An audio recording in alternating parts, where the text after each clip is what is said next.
Welcome to Strangers in the Series. It's your boy, Nino. I know I said I was gonna do stories on this channel more often, but I got a little sidetracked with different channels that I'm doing. But this one is a special one to me. This is not scripted.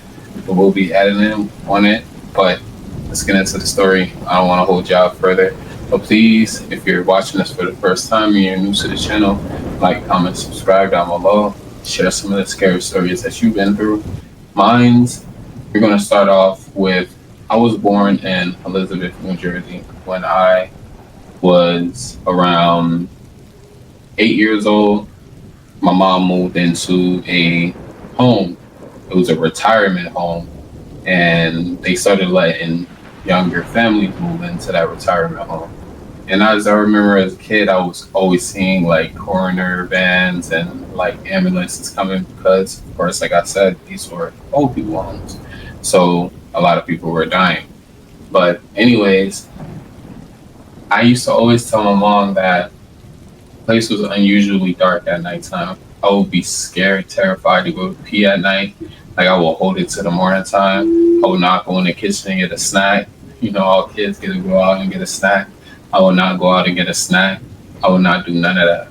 One day, I was with my grandfather, rest in peace to his soul.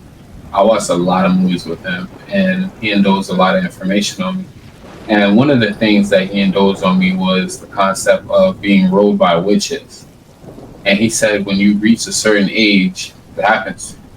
Now, I've always heard about the theories about sleep paralysis, and I do believe that is a thing. I do believe that sleep paralysis happens, and this happened to me before. But since that's happened to me before, I know the differences between sleep paralysis and what I went through on the story that I'm going to share with you guys. But after my grandpa shared that story with me, it resonated with me a lot. I believe the movie that came out around that time was Tooth Fairy, actually. And on the Tooth Fairy, I can't remember the concept of the movie that deeply. Like I said, this is not edited. This is all off the top of the head. But it was a very scary movie about her, this Tooth Fairy being evil, things of that nature.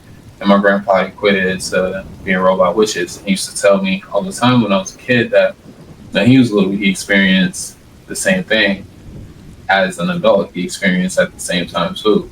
What you'll first feel, somebody stepping on your bed. When you feel that step on your bed, automatically you move, and a lot of times it'll disappear. But a lot of times when you're sleeping, you don't feel that step on the bed. For me, I was totally conscious the whole time this happened.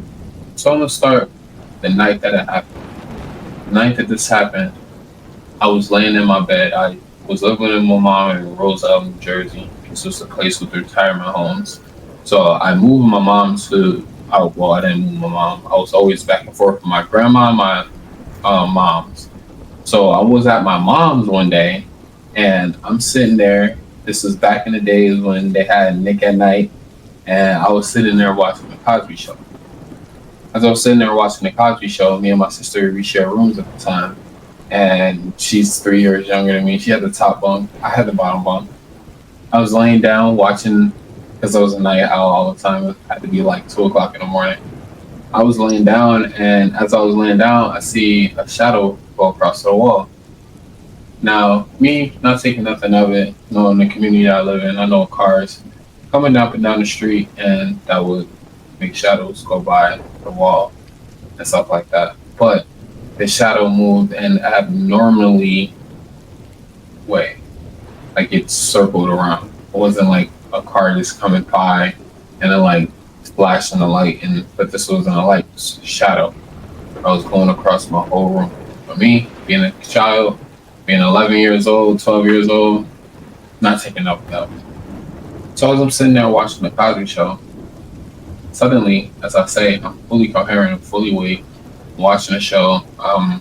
Everything, you know, everything was going on. The lights on, TV's on. I'm under my blanket.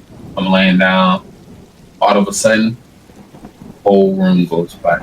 Everything engulfed around my bunk bed was totally black. And as I look down, my sheets is off of my bed. Now I can't see that the sheets is on the floor because, like I said, everything's stuck around my bed. Sheets is no longer on me. Blanket, sheets, all that, pillow, gone. So as I'm sitting there, I can't move. That's sort of sleep paralysis coming into. That's why I equated it to that. I can't move. And as I'm sitting there, I have my hands to my side like this. I have my hands to my side. And as I have my hands to my side, I see a figure to the left of my peripheral vision. Now I can't make it out totally because I can't move my head. All I can do is really move my eyes, so I can look like this. And as I look to the side, see the most scariest thing that I've ever witnessed in my life. I pray that I never see this thing ever again in my life. It like terrified me. And at that time when I saw that figure, I screamed. Well, I tried to scream, but nothing would come out. That's another thing with sleep paralysis. They say that you can't talk or anything like that. But why I say it's not sleep paralysis is because of what I was seeing. Now they might say that, with sleep paralysis, your body is sleeping, but your mind is still awake. So your mind is still active. So it's a possibility that I was laying there for a long periods of time and watching the show, and then my body fell asleep, my mind is still awake.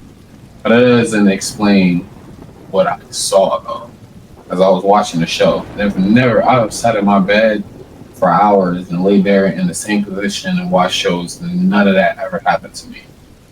Now, after I'm frightened and I see this being to the side of me, I'm trying my best. I'm trying my best to scream my mother's name. That's all I can think of is my mom. I'm a little kid.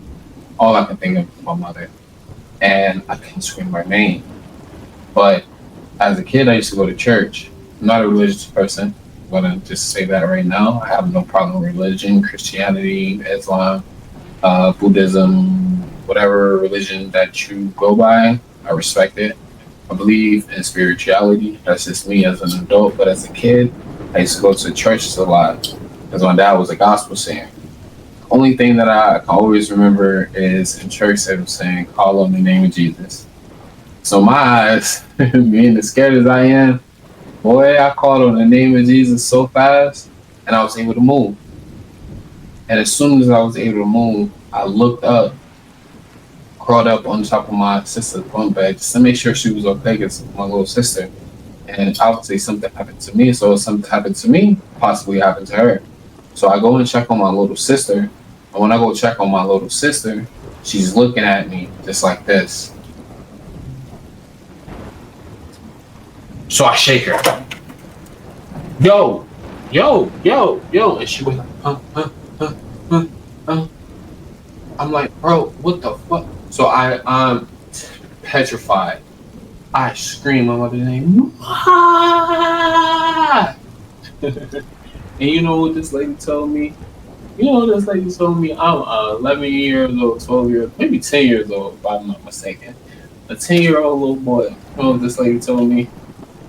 Go your ass to bed, boy. Shut the hell up. Well, this has been another episode of Strange and Mysterious. I'm going to give you some more stories because I have a lot of other spooky stories that happened to me. So if you like this, please like, comment down, subscribe. Show me how I can make this series better too. If you like the background, kind of weird, but if you like it, hey, tell me about it. But I enjoyed this moment with y'all. And again, this has been Strange and Mysterious. And I'm Nino.